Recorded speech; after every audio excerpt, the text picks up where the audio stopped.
A gloomy day on the Edmonds waterfront with the clouds of a multi-million-dollar budget deficit hanging over the city. The hole $13 million deep. When Mayor Mike Rosen showed up to break the news at a community meeting this week, he started by telling the crowd he had purchased a new shirt. It's not going to be a lot of good news. Rosen knew the news would put a target on his back. Not all of it, but some of this could have been prevented. To balance the budget, Rosen says there will need to be 12-day furloughs for non-union employees, cuts to human services, the loss of a probation officer. Edmonds would sell off city vehicles. Fire services would be absorbed by South County Fire. The Beach Rangers program would be eliminated, as would a summer day camp. The city would have to take a $7.5 million loan out and ask voters for a potential levy lift, not to mention the layoffs of 46 city employees. Rosen says that guts him. How hard they work to serve the people of Edmonds, and that this is their personal lives that are being impacted by these kinds of decisions, just rips you apart.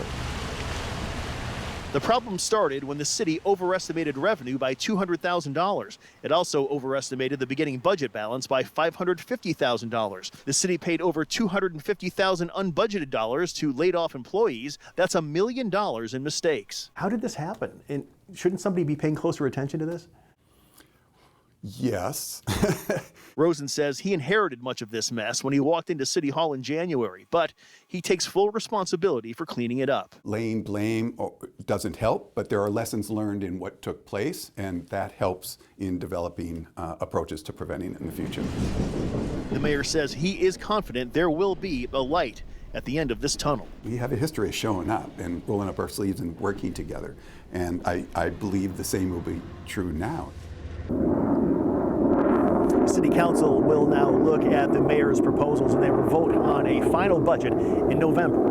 Live in Edmonds, Eric Wilkinson, King 5 News. Eric, what is the city doing now to make sure that these kinds of mistakes don't happen again? Well, a few things. They say they're going to add more checks and balances. They're going to take a closer look at their purchasing processes, and they say that they're going to be much more conservative in their income projections from here on out. Joyce. Thank you, Eric Wilkinson in Edmonds, live tonight.